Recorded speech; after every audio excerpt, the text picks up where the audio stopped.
Hey everybody, today I want to talk to you about 6 lessons learned from touring an Amazon FBA warehouse. Now a few weeks ago, Rebecca and I, we were able to take a tour inside of an Amazon fulfillment warehouse, and it was amazing. I mean, I totally recommend you doing this if you can. At the end of this video, I'll tell you how you can sign up to take a tour of an Amazon FBA warehouse. I just learned a lot. I learned a lot about the mindset of Amazon employees, how they process all the different shipments and store all of our inventory, and so much more. And I want to share with you the 6 things that I learned from taking that warehouse tour. Now, before I get into that, I live in the Dallas-Fort Worth area, so my wife and I got to take a tour of DFW 7. That's one of the warehouses in North Fort Worth, and it was huge, 1.2 million square feet. That's about 28 football fields can fit inside this Amazon fulfillment center. There's conveyor belts everywhere, over 12 miles of conveyor belts. And I was told that that warehouse can hold up to 20 million items. That is a ton of items. They employ 2,500 employees, which they call team members, and that just kind of gives you a little insight of the mentality. They don't just think of their employees as workers, but team members. They're a team working on a goal to accomplish. This is one of the newer warehouses, and so it's got Amazon robotics installed and in use. And if you don't know anything about Amazon robotics, it's pretty awesome. Older warehouses have aisles and aisles of shelving with inventory on those shelves, and workers have to go up and down the aisles, find the right item to get it, to then take it to where it's packed and shipped and sent to the customer.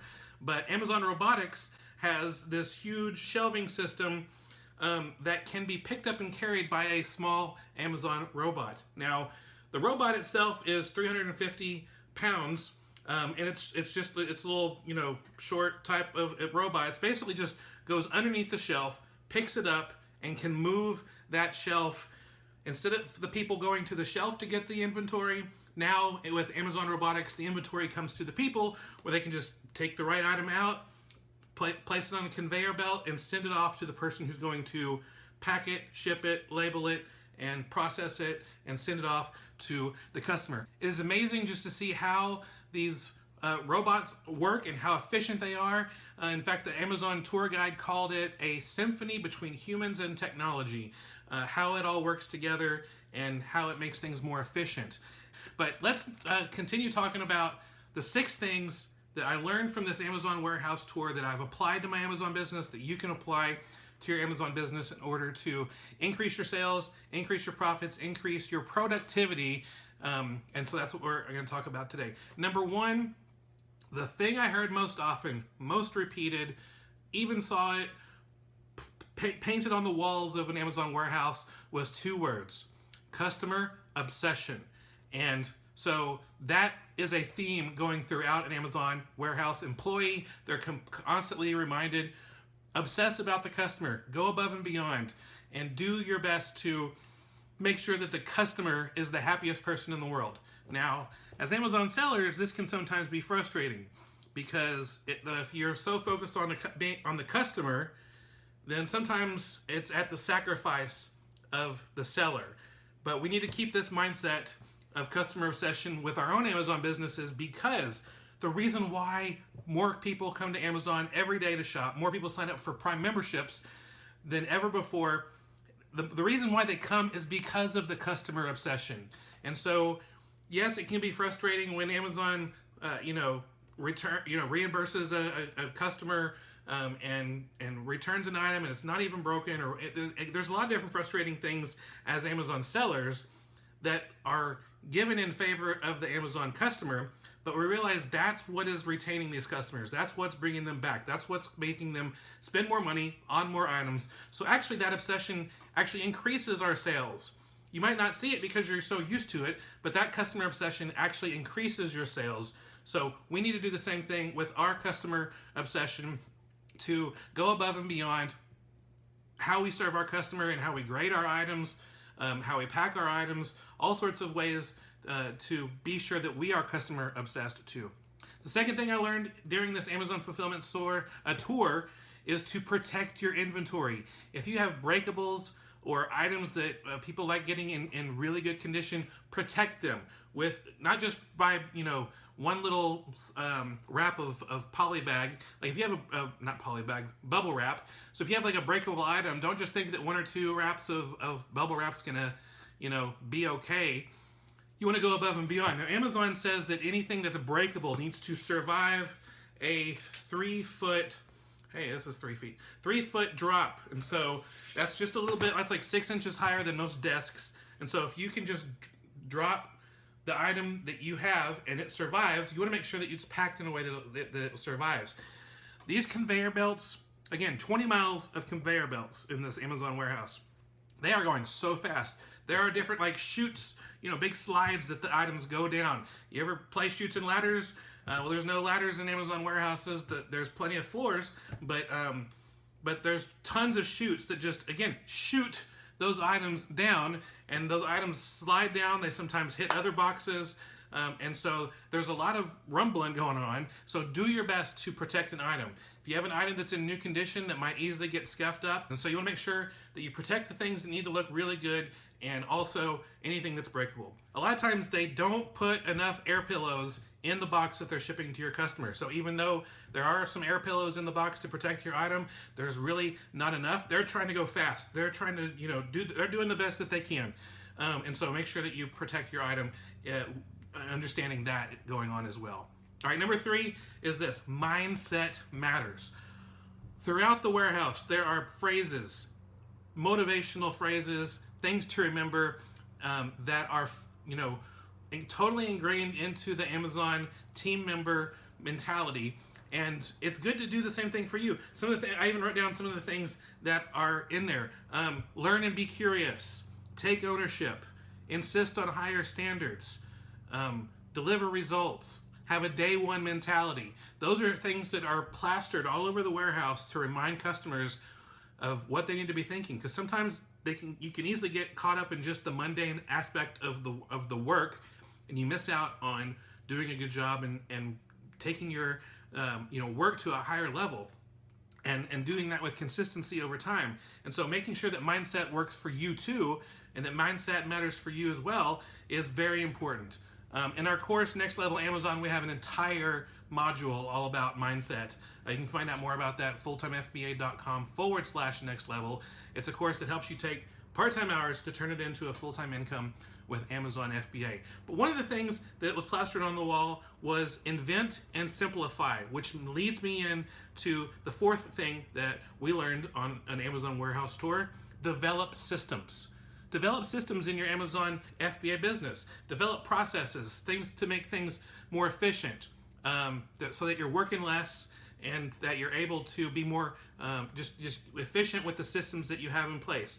So say you are doing some retail arbitrage and you bring home items, and so you take an item and you're like, okay, I gotta take the sticker off, I gotta get the goo gone to take the sticker off. All right, now I need to scan the item, and now I need to put it in my computer, and now I need to price it, and okay, I need to do some price research, and now I need to, there's so many different things that you're doing, but it would take a whole lot less time if you took the stickers off of everything, and then scan the items into Amazon through Inventory Lab or some other system like that, and you do all that at one time. And and then you package all your inventory up at one time. You're batching your things that you're doing so that you're able to make the most of your time, and that is really important. When we were in the Amazon warehouse, they had systems. They had one person who was, all they were doing was opening up the box, putting the item in the box, putting bubble air pillows in the box, and taping the box. And then they got another item, and then there was someone else was taking the boxes and putting it in the trucks, and someone else was receiving the items from a Amazon third-party person and putting it into one of the Amazon robotic shelving units, and someone else was taking it out. So they had all these systems, because if they have the people focus on one goal at a time, they're able to work faster, and be more efficient. So you can do the same thing with your Amazon FBA business. All right, number 5, be peculiar. Now, what does that mean? When I first walked into the Amazon warehouse, I saw a sign, and I found a picture on the internet that was exactly this sign. It had a picture of the Amazon FBA Fulfillment Center mascot, properly called Packy. And so this is Packy with his peculiar ways. And so Amazon's peculiar ways, there's a couple things that you can see from this. You know, it says, we earn trust with our customers by making precise, high bar promises and then keeping them. So that's something we can do too with our Amazon FBA business. Another one of the peculiar ways, we are willing to make long-term investments, sometimes at the expense of short-term gains. And again, that's like a marathon mindset, a mindset that we need to have. Long-term investments and overlooking short-term gains, because a lot of times, you know, we focus on the short-term gains because it feels good, but being able to have a long-term marathon-type mindset is actually what's going to help us to have success in the long run. So be peculiar. You can take a look at all these other Amazon peculiar things. I'll have a link to that in the description below. And you can see what all the peculiar ways that Amazon wants to focus on. And then finally, number 6, outsource. The old Amazon warehouses have people who, you know, were going up and down the aisles, finding the inventory, then taking those items and putting them on the conveyor belts. Well, now Amazon still has people picking inventory, but instead of going to the inventory, they have these robots that bring the inventory to them. We talked about that earlier. They have outsourced and have cut down on so much time. They're able to fulfill orders faster. They're able to be more efficient and be able to get the order to the customer that much faster. And so that can be the same thing with you when you outsource aspects of your business. Either hiring someone else to do something that you should not be doing because you're the boss, and the boss should not be taking labels off of items. They should not be packaging up shipments. You need to outsource those easy things. The things that anyone can do, you should not be doing. Pay someone a fair wage to do the things that almost anyone can do. So outsource, and not only outsourcing with certain aspects of your business, but using the tools that help save you time and energy. Amazon has outsourced some of the aspects to these Amazon robots, and you can find other tools that can help you source faster, process things faster. Things like Inventory Lab, it's so much better to use that than just going through Seller Central to list your inventory on Amazon. And I can go on and on different types of tools that you can use that will help save you time. But those are the 6 things that I learned, my wife learned as we went through a fulfillment center tour. You can take a tour also. If you go to AmazonFCTours.com, you can find out if there's one in your area to take a tour of. Currently, right now, there are 8 warehouses in the United States, actually 7 in the United States, 1 in Canada, that offers up a fulfillment center warehouse tour. They're free of charge, and they are so much fun. And in fact, you even get these little headphones because it's so loud in there because of all the conveyor belts and the air conditioning units that are going. Yes, it's air conditioner temperature controlled. And so when the person who's giving a tour, they actually are having a microphone, and everyone going on the tour gets these little headphones, and they're able to listen and be able to actually understand what the tour guide is saying. And then, of course, they gave it to us for us to go home, and it's got this little fulfillment logo. And so now I got some cool Amazon warehouse, headphones. So we'll enjoy that. The kids will enjoy that. You can enjoy it too by going to AmazonFCTours.com and sign up for a time. The spots fill up fast. I've been wanting to do this for a long time. I actually had to bookmark a page on my computer and check back every day for when spots opened up that worked with our schedule. But those are 6 lessons learned from taking an Amazon warehouse tour. I hope it's helped you. If it has, give us a thumbs up below. You can leave us a comment below down to. Be sure you subscribe to our YouTube channel so you don't miss out on any of our upcoming video tutorials and tips. And be sure you definitely go to the blog, fulltimefba.com. Will help you turn part-time hours into a full-time income with Amazon. So any of the links that we talked about will be in the description below. I'll even throw in some links to some videos about what it looks like on the inside of an Amazon warehouse, and you can watch that in action with the fulfillment centers and with the conveyor belts and the robots and all that stuff. Really good, interesting stuff. I'll put that in the description below. So anyway, check that out. Okay, I gotta go. I'll talk to you later. Have a great day, everybody. God bless. Bye.